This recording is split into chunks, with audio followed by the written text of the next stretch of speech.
नमस्कार दोस्तों, आज की एक और वीडियो में आप सभी का स्वागत है। आपका अपना चैनल ज्ञान जूम में। दोस्तों, आज की इस वीडियो में हम बात करने वाले हैं HDFC बैंक के मिनिमम बैलेंस और पेनाल्टी चार्ज के बारे में। तो यहाँ पर आपको अपने अकाउंट में मंथली एवरेज बैलेंस कितना रखना है। इसके अलावा यदि आप अपने अकाउंट में मंथली एवरेज बैलेंस नहीं रखते हैं तो फिर कितना पेनाल्टी चार्ज लगता है, यानी कि बैंक की तरफ से आप पर कितना चार्ज लगाया जाता है। तो इस वीडियो में आपको मैं डिटेल में बताने वाला हूँ। आप लोग वीडियो को अंत तक जरूर देखिएगा। दोस्तों, HDFC बैंक में कई तरह के अकाउंट ओपन होते हैं। जैसे कि यहाँ पर सबसे पहले है you can now open a saving account of your choice instantly. तो आप यहाँ पर ओपन इंस्टेंटली पर क्लिक करके घर बैठे ऑनलाइन HDFC बैंक में अकाउंट ओपन कर सकते हैं। इसके अलावा यहाँ पर देखिए सबसे पहले special gold and special platinum account. इसके बाद यहाँ पर है सुपर किड्स सेविंग अकाउंट। इसके बाद यहाँ पर है सेविंग मैक्स अकाउंट। इसके बाद यहाँ पे आपको मिल जाता है वोमेन्स सेविंग अकाउंट। इसके बाद यहाँ पर है रेगुलर सेविंग अकाउंट। इसके बाद यहाँ पर है DG सेव यूथ अकाउंट। इसके बाद senior citizen account, kids advantage account. इसके अलावा यहाँ पर basic saving bank deposit account जो कि एक जीरो बैलेंस अकाउंट होता है। इसके बाद यहाँ पर है government scheme beneficiary saving account. इसके बाद यहाँ पर है basic saving bank deposit account BSBDA small account. यहाँ पर दो तरह के जीरो बैलेंस अकाउंट है, जैसे कि पहला यहाँ पर है basic saving bank deposit account और दूसरा यहाँ पर है basic saving bank deposit account small account. इसके बाद यहाँ पर है सेविंग फार्मर्स अकाउंट। तो यहाँ पर कई तरह के अकाउंट आपको देखने को मिलता है। दोस्तों, जब आप HDFC बैंक में ऑनलाइन सेविंग अकाउंट ओपन करते हैं या फिर HDFC बैंक के ब्रांच में जाकर के सेविंग अकाउंट ओपन करते हैं तो जो अकाउंट ओपन होता है वह होता है रेगुलर सेविंग अकाउंट। तो यहाँ पर आप जब ऑनलाइन सेविंग अकाउंट ओपन करते हैं या फिर ब्रांच में जाकर के अकाउंट ओपन करते हैं तो ब्रांच के कर्मचारी आपको रेगुलर सेविंग अकाउंट ही ओपन करते हैं। तो यहाँ पर देखिए नो मोर पे हम क्लिक करते हैं तो यहाँ पर देखिए इसके डिटेल बताया गया है। इसके अलावा आप यहाँ पर फी एंड चार्जेस पे क्लिक करेंगे तो यहाँ पर देखिए इसके बारे में डिटेल में बताया गया है कि कितना आपको एवरेज मंथली बैलेंस रखना है। तो आज इसी के बारे में हम डिटेल में बात करने वाले हैं कि आपको HDFC बैंक में यदि आप सेविंग अकाउंट ओपन करते हैं तो फिर आपको अपने अकाउंट में कितना एवरेज मंथली बैलेंस रखना होगा। इसके अलावा अकाउंट ओपन करने के बाद आपको किस तरह का डेबिट कार्ड दिया जाता है। दोस्तों, यदि आपका बैंक अकाउंट मेट्रो सिटी में है या फिर अर्बन एरिया में है, यानी कि शहरी क्षेत्र में आपका बैंक अकाउंट है, तो यहाँ पर आपको अपने बैंक अकाउंट में मिनिमम बैलेंस 10,000 रुपये रखना जरूरी है। और यहाँ पर देखिए एवरेज मंथली बैलेंस रखना होगा आपको, यानी कि आपको अपने अकाउंट में हमेशा 10,000 रुपये रखना जरूरी है। यदि आपका bank account semi urban area यानी कि अर्ध शहरी क्षेत्र में है, अर्ध शहरी मतलब छोटे शहर में आपका बैंक अकाउंट है, तो आपको यहाँ पर मिनिमम बैलेंस अपने अकाउंट में 5,000 रुपये रखना जरूरी है। और यहाँ पर भी आपको एवरेज मंथली बैलेंस रखना होगा, यानी कि हमेशा आपको अपने बैंक अकाउंट में 5,000 रुपये रखना जरूरी है। यदि आपका बैंक अकाउंट रूरल एरिया यानी कि ग्रामीण क्षेत्र में है तो यहाँ पर आपको मिनिमम बैलेंस अपने अकाउंट में 2,500 रुपये रखना जरूरी है। यहाँ पर आपको क्वार्टरली मंथली बैलेंस रखना है, यानी कि 3 महीने में आपको 2,500 रुपये अपने अकाउंट में रखना जरूरी है। यदि आप मेट्रो सिटी या फिर अर्बन एरिया में रहते हैं, यानी कि शहरी क्षेत्र में रहते हैं, तो 15 किलोमीटर के अंदर आपको सेमी अर्बन ब्रांच मिल जाता है, तो आप वहां पर जाकर के अकाउंट ओपन करा सकते हैं। और वहां पर देखिए आपको 5,000 रुपये ही अपने अकाउंट में मंथली एवरेज बैलेंस रखना होता है। अब यहाँ पर देखिए आपको डिटेल में बताते हैं। जैसे कि दोस्तों, यहाँ पर सबसे पहले बात करेंगे यदि आपका बैंक अकाउंट मेट्रो सिटी में है या फिर अर्बन में है, यानी कि शहरी क्षेत्र में है, तो यहाँ पर आपको अपने अकाउंट में 10,000 रुपये मंथली एवरेज बैलेंस रखना होता है। यहाँ पर यदि आप 10,000 रुपये से कम यानी कि 7,500 रुपये से लेकर के 10,000 रुपये के बीच में अपने अकाउंट में रखते हैं बैलेंस, तो यहाँ पर आपको पेनाल्टी चार्ज लगता है जो कि 150 रुपये प्लस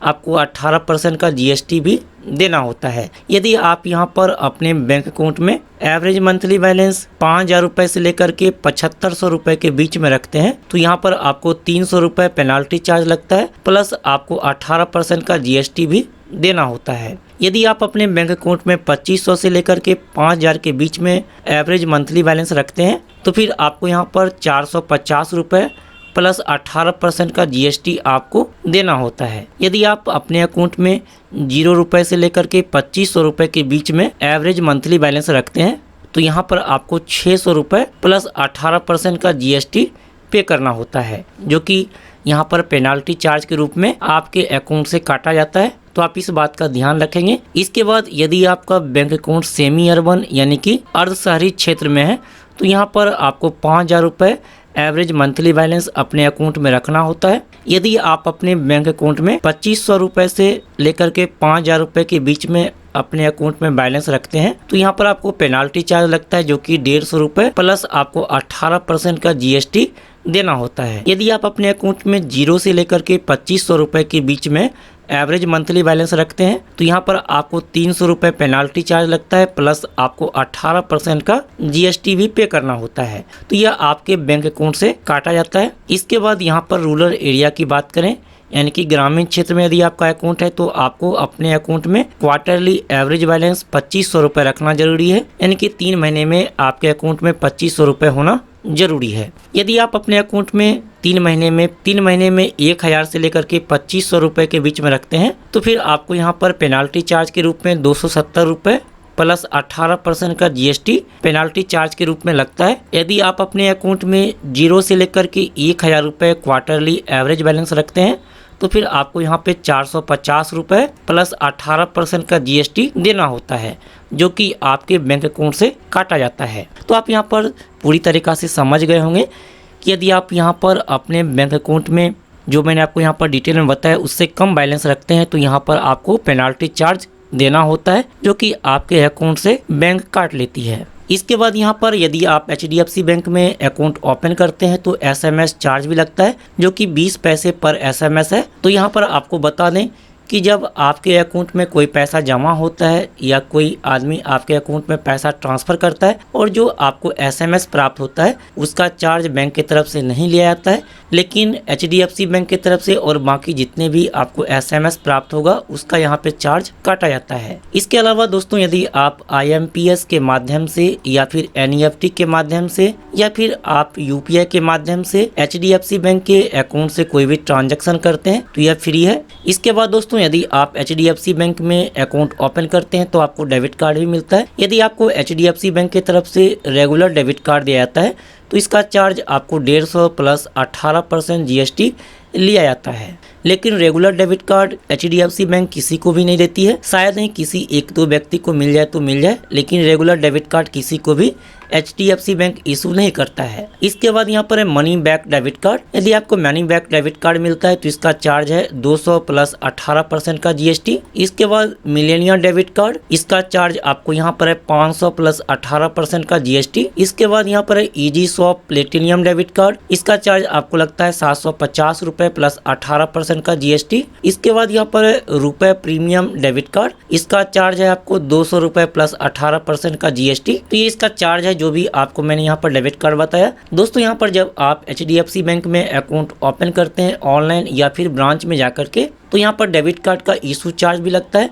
साथ ही यहाँ पर आपको सालाना जो डेबिट कार्ड का चार्ज होता है वो भी आपको पे करना होता है। जैसे कि आप जब अकाउंट ओपन कर रहे हैं तो HDFC बैंक की तरफ से जो आपको डेबिट कार्ड भेजा जाएगा उसका भी चार्ज लगेगा। इसके अलावा HDFC बैंक का जो साल भर में डेबिट कार्ड का चार्ज है उसका भी चार्ज आपके अकाउंट से काटा जाता है। तो दोस्तों ये था, यदि आप HDFC बैंक में अकाउंट ओपन करते हैं तो फिर आपको अपने अकाउंट में एवरेज मंथली बैलेंस कितना रखना होगा।